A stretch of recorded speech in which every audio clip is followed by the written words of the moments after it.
El grupo número 2 de la Cátedra de Trabajo de Titulación tiene el agrado de presentarles el tema de exposición cardiopatía isquémica. La cardiopatía isquémica es la principal causa de enfermedad cardíaca en los países desarrollados. Se produce cuando existe un desequilibrio entre el aporte y la demanda de oxígeno del miocardio. Causas de disminución del aporte. Alteración del flujo coronario. La aterosclerosis coronaria es la causa más frecuente, seguida de los trombos y vasoespasmo. Causas más raras son los émbolos coronarios, la arteritis, el estrechamiento de los orificios coronarios. Otras causas tenemos como la alteración del contenido del oxígeno en la sangre, por ejemplo por la anemia, alteración en la autorregulación de la microcirculación por una angina microvascular. Causas de aumento de la demanda. La hipertrofia miocárdica, sobrecarga ventricular, arritmias, hipertiroidismo, sobredosificación de drogas simpático-miméticas, entre otros. La angina de pecho. La etiología es la causa más frecuente de angina de pecho es la aterosclerosis. La angina es la manifestación más frecuente de la cardiopatía isquémica. Angina de pecho estable es un dolor opresivo retroesternal irradiado a brazo izquierdo, cuello, mandíbula o zona interescapular, que se va a acompañar de cortejo vegetativo, es decir, náuseas, vómitos, sudoración, entre otros. Esta debe desencadenarse con el esfuerzo para ser conocida como y acompañarse de las anteriores características para conocerse como típica. El diagnóstico es clínico, siendo una historia típica diagnóstica. La exploración física suele ser normal, pero pueden hallarse datos inespecíficos como un soplo de insuficiencia mitral y se debe realizar pruebas de distensión isquémica no invasivas en pacientes con una historia clínica dudosa. Las pruebas complementarias tenemos el electrocardiograma con infradesnivelación de transitoria del segmento CT, ecocardiograma para valorar la función ventricular, un análisis de sangre con perfil lipídico y valorar otras pruebas como radiografía de tórax, entre otras. El manejo de forma ambulatoria en pacientes con angina estable. Se debe realizar una estratificación del riesgo, una prueba de detención de isquemia no invasivas. En pacientes con características de alto riesgo se someterán a una coronariografía diagnóstica y el tratamiento médico con antiagregantes, estatinas y antianginosos. El tratamiento del episodio agudo de la angina se trata con nitratos sublinguales y el tratamiento crónico de primera elección con beta-bloqueantes, de segunda elección con calcio antagonistas, nitratos, y también se puede realizar con ivabranida. En pacientes con arterias coronarias sin estenosis. Existen otras dos causas importantes para esto, que es la angina microvascular y la angina vasoespástica. La angina microvascular se caracteriza porque en la coronariografía va a estar sin una estenosis coronaria y el tratamiento va a ser igual que la angina arteriosclerótica. En cambio, la angina vasoespástica, esto se da más en jóvenes que presenten una angina de reposo, se da de manera nocturna y muy brusca. Y la característica principal es el ascenso del segmento ST en el electrocardiograma. La angina de pecho inestable, esta se produce por causas de enfermedades de arterias coronarias. Esta puede ser una angina en reposo, una angina progresiva, una angina de reciente comienzo y una angina post-infarto. Pueden hacerse muchas pruebas como son la ergometría, que esta se da habitualmente en una cinta rodante. Se monitoriza lo que es el electrocardiograma, la tensión arterial y la frecuencia cardíaca. El paciente alcanza entre el 85% de la frecuencia cardíaca máxima calculada por su edad, un consumo de oxígeno mayor de 8, doble producto de la frecuencia cardíaca máxima por la presión arterial máxima que sea más de 2000. Las indicaciones son en pacientes que tengan un diagnóstico de cardiopatía isquémica con factor de riesgo cardiovascular y la valoración de estos pacientes también. En las contraindicaciones, cuando hay procesos inflamatorios cardíacos, cuando hay arritmias graves o no controladas, cuando existan embolismos pulmonares o cualquier otra enfermedad que sea grave. El electrocardiograma de esfuerzo de estrés Este se somete al miocardio a ejercicios o estrés con fármacos que van a aumentar la demanda de flujo coronario. Se induce así la isquemia que produce alteración de la contractibilidad en estas zonas con déficit riesgo. Dada su mayor sensibilidad y especificidad que la ergometría, se prefiere siempre que exista disponibilidad de lo que es esta prueba. En cambio, la gammagrafía de percusión miocardial con hisopos consiste en un SPECT que capta la emisión de un hisopo, que se administra de forma intravenosa y se fija en las células miocardias bien profundas. Entonces se realiza una prueba con esfuerzo y también una prueba en lo que es en reposo. Continuando tenemos a la TAC de arterias coronarias, la cual es una prueba anatómica que detecta y cuantifica la presencia de estenosis coronaria utilizando contraste. No informa si se produce o no una isquemia, pero se utiliza por su principal utilidad, la cual es descartar la presencia de enfermedades coronarias en pacientes con sintomatología atípica y riesgo clínico bajo o intermedio. La coronariografía tiene múltiples indicaciones, tales como angina estable resistente al tratamiento médico, prueba de esfuerzo positiva con criterios de alto riesgo, dolor torácico atípico, pacientes con escasez de alto riesgo. Se utiliza en pacientes que sufren infarto agudo de miocardio con elevación del segmento ST, en pacientes con cardiopatía dilatada, en los que se debe descartar origen isquémico, en pacientes con muerte súbita, entre otros. En cuanto a las técnicas de revascularización coronaria, tenemos al ACTP y a la cirugía de bypass. En el ACTP consiste en introducir un catéter con un balón en el extremo distal hasta las lesiones coronarias e inflarlo. Consiste en la dilatación de la lesión. En la mayoría de las ocasiones, sobre el balón va plegado un stent intracoronario que se implanta al inflarlo.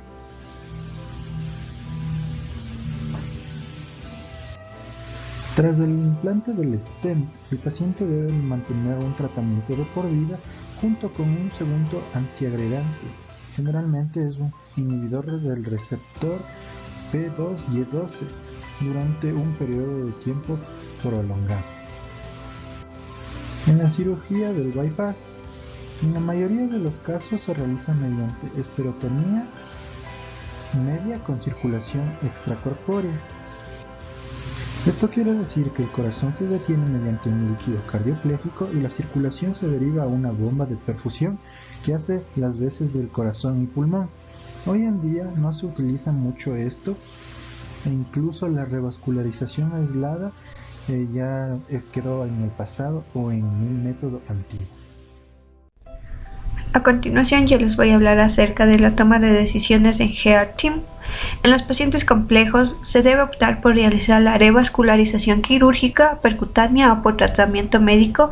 Esta es una decisión que se debe tomar por un equipo que debe estar integrado por cardiólogos clínicos, cirujanos y cardiólogos intervencionistas.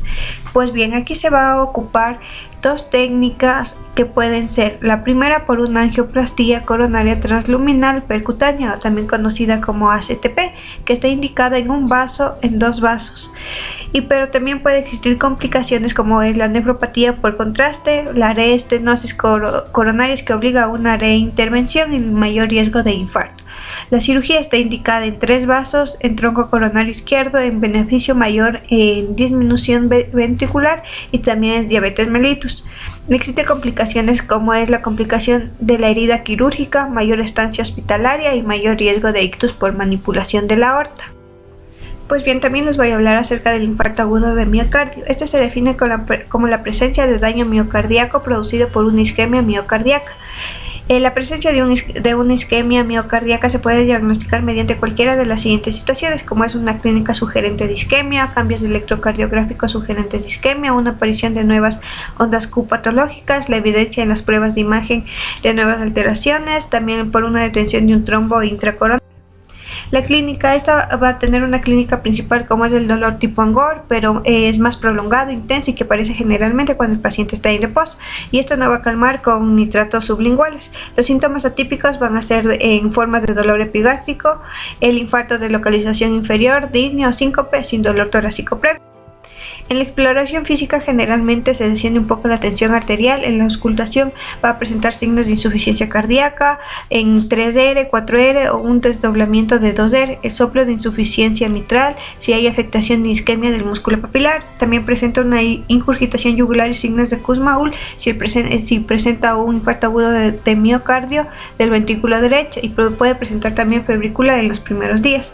Esta exploración física sirve para poder clasificar la clasificación de Killip, la cual es la primera por no insuficiencia cardíaca, la segunda por insuficiencia cardíaca leve, crepitantes y 3R, la tercera por edema agudo de pulmón y la cuarta por la presencia de shock cardíaco.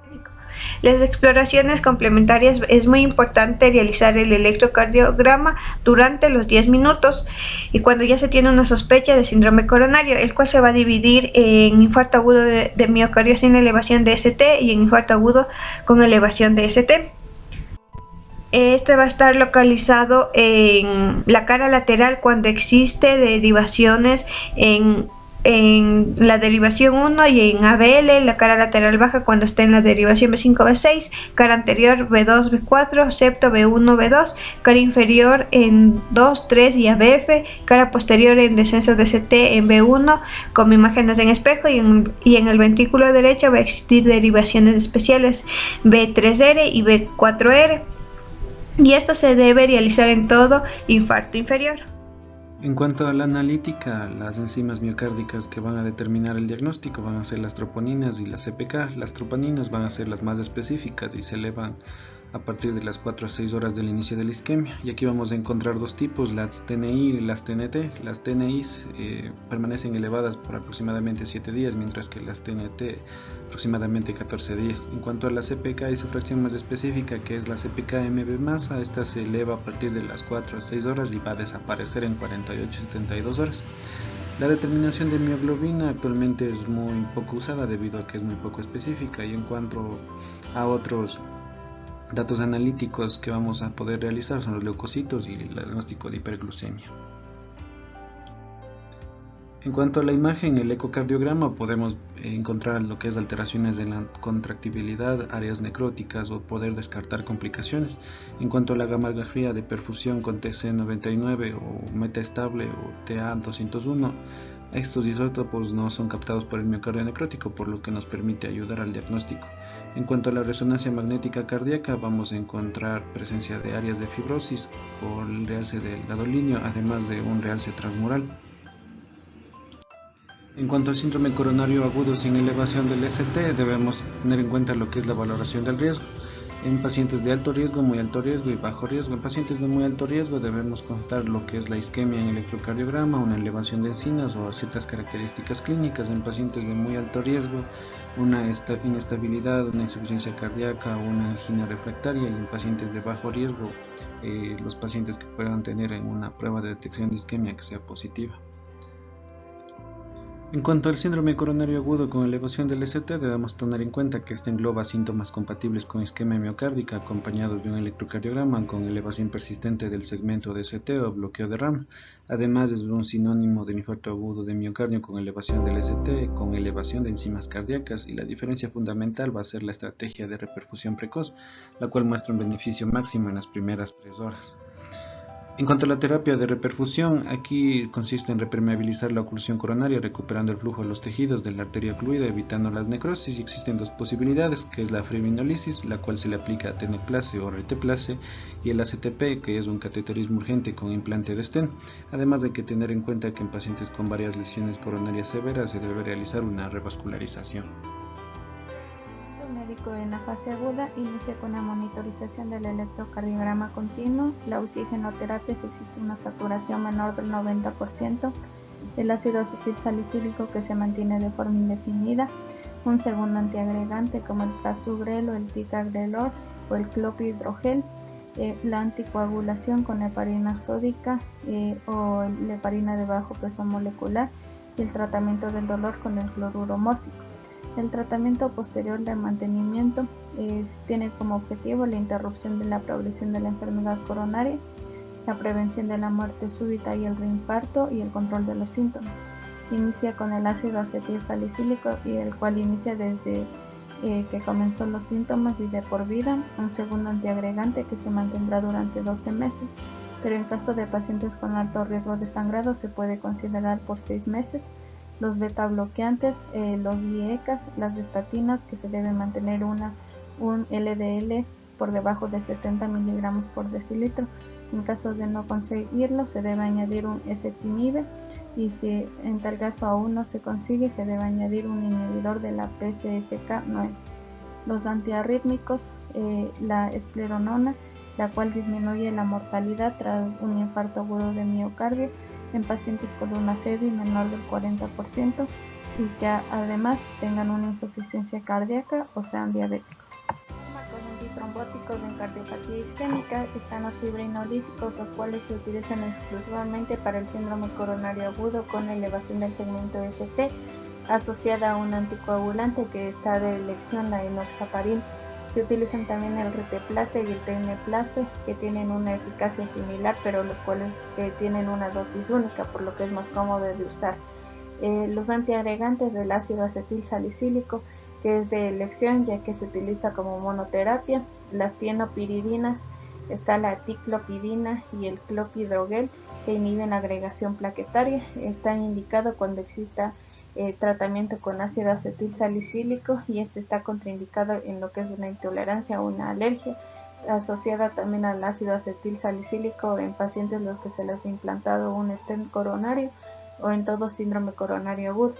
Los efectos secundarios de la triclopidina es la aparición de una neutropenia, una anemia plástica y una púrpura trombocitopénica. El clopidogrel presenta pocos efectos secundarios específicos, aparte del riesgo de sangrado de cualquier antiagregante que presente. El prasugrel disminuye el riesgo de trombosis del stent y de reinfarto. Está indicado en pacientes con síndrome coronario agudo con y sin elevación del segmento ST. El ticagrelor reduce la mortalidad por causa cardiovascular, el riesgo de infarto y el trombosis del stent. Y los inhibidores de la glucoproteína 2B3A, como el tirofiban y el eptifatide, su uso es hospitalario y su administración es endovenosa. Anticoagulantes. Es necesario asociar lo que es anticoagulación a la antiagregación. Tenemos lo que es la fondaparinux, que es un inhibidor selectivo del factor 10, se administra de forma subcutánea en una dosis diaria porque es más cómodo así. Ha demostrado tener el mejor perfil riesgo-beneficio de todos los anticoagulantes posibles para el síndrome coronario agudo sin elevación del ST. Es el fármaco de elección en caso de que se encuentre disponible. Además está en contraindicado en pacientes que tienen insuficiencia renal severa. Tenemos además la vivalirina, que es un inhibidor de la trombina de administración intravenosa con rápido efecto de acción y corta vida media. Se ha demostrado su utilidad como alternativa a la combinación de heparina sódica más inhibidores de las glicoproteínas 2B3A en el síndrome coronario agudo, que va a ser tratado mediante revascularización percutánea. Complicaciones posinfarto. Estas pueden ser mecánicas o eléctricas. Las mecánicas se dan durante las primeras 24 horas tras aparecer lo que es el infarto, cuando el paciente ya se encuentra en una situación estable y cursa además con una inestabilidad brusca. También tenemos las eléctricas, que a continuación les voy a dar a conocer. Complicaciones posinfarto eléctricas. Tenemos lo que es las arritmias supraventriculares. Tenemos 3, la taquicardia sinusal, que es frecuente por descarga simpática, y su tratamiento van a ser beta bloqueantes siempre y cuando no haya insuficiencia cardíaca. Bradicardia sinusal es necesaria si encontramos lo que es compromiso hemodinámico o extrasístoles ventriculares. El tratamiento es atropina, y si no es suficiente se puede realizar la implantación de marcapasos transitorios. Fibrilación auricular y flúter. Su presencia se va a asociar a un peor pronóstico, y si se asocia a lo que es una insuficiencia cardíaca, se usa lo que es la digoxina. Si existe inestabilidad hemodinámica, se realiza lo que es una cardiovención eléctrica. Extrasístoles ventriculares se encuentran en la mayoría de los pacientes, y si son frecuentes, multifocales y tempranas, pueden desencadenar arritmias ventriculares sostenidas. El tratamiento van a ser los betabloqueantes, ya que reducen la actividad de los focos ectópicos, disminuyendo el riesgo de dichas arritmias. Arritmias ventriculares. Taquicardia ventricular sostenida es aquella que se mantiene durante más de 30 segundos. Su tratamiento, siempre y cuando haya estabilidad hemodinámica, puede ser amiodarona o lidocaína. Y además, como cualquier taquiarritmia, si existe compromiso hemodinámico, va a ser una cadención eléctrica el tratamiento de elección. La fibrilación ventricular es la causa más frecuente de muerte extrahospitalaria y el tratamiento va a ser la desfibrilación. El Torsades de Points, que es secundario al QT alargado, y su tratamiento inicial va a ser sulfato de magnesio. También tenemos el ritmo ventricular acelerado o RIVA. Es de origen ventricular, habitualmente no taquicárdico y que indica reperfusión. Por lo tanto, no asocia lo que es un peor pronóstico y no necesita tratamiento. Insuficiencia ventricular izquierda. En esta hace referencia a un fallo de la función miocárdica, que puede ir desde una sintomatología de una insuficiencia cardíaca hacia una sintomatología que corresponde a un shock cardiogénico. La clasificación se va a centrar en la utilización de la clasificación de Killip, que es clínicamente, o mediante la clasificación de Forrester, que utiliza una clasificación más precisa, utilizando datos hemodinámicos mediante un catéter de Schwartz. Forrester lo clasifica en 4 niveles. El primer nivel no presenta síntomas, el segundo nivel ya lo puede categorizar como una insuficiencia cardíaca, en el grado 3 tiene un shock hipovolémico y un fallo ventricular derecha, y en el grado 4 tenemos un shock cardiogénico. El shock cardiogénico es la causa más frecuente de mortalidad intrahospitalaria. El tratamiento de esta patología depende de la causa, como por ejemplo si vamos a utilizar la reposición de volumen en el caso de que el paciente curse con una hipovolemia o un infarto agudo de miocardio. Utilizaremos diuréticos y vasodilatadores. En el caso de una congestión pulmonar, utilizaremos inotropos positivos. En el caso de que el paciente curse con un shock cardiogénico, utilizaremos la revascularización inmediata en el caso de que el paciente curse con un shock cardiogénico a su vez. Y también si el shock cardiogénico puede ser también causada por una insuficiencia mitral, puede ser por la ruptura del tabique o puede ser por una pared ventricular rota, la cual tendrá que ir a una corrección quirúrgica urgente. Las complicaciones pericárdicas que podemos encontrar son dos entidades principales. La primera, que es la pericarditis postinfarto, se va a dar en los primeros días. Es una de las más frecuentes complicaciones de un infarto agudo de miocardio transmural. Se debe a esta patología a una reacción inflamatoria secundaria a la necrosis. ¿Y cómo se va a manifestar en el paciente? Con un dolor pericárdico típico y la auscultación, un roce, y el electrocardiograma va a manifestarse con un típico pericarditis. En el tratamiento se va a centrar en la utilización de lo que es los analgésicos como el paracetamol y en menor medida la utilización de AINES en el caso de que el primer tratamiento fracase. En la segunda complicación que podemos mencionar es el síndrome de Dressler. Este síndrome tiene una base autoinmune y se manifiesta con fiebre e inflamación de la serosa, con pleuritis o a su vez con pericarditis. El tratamiento de esta patología se va a centrar en la utilización de ASAs o AINES.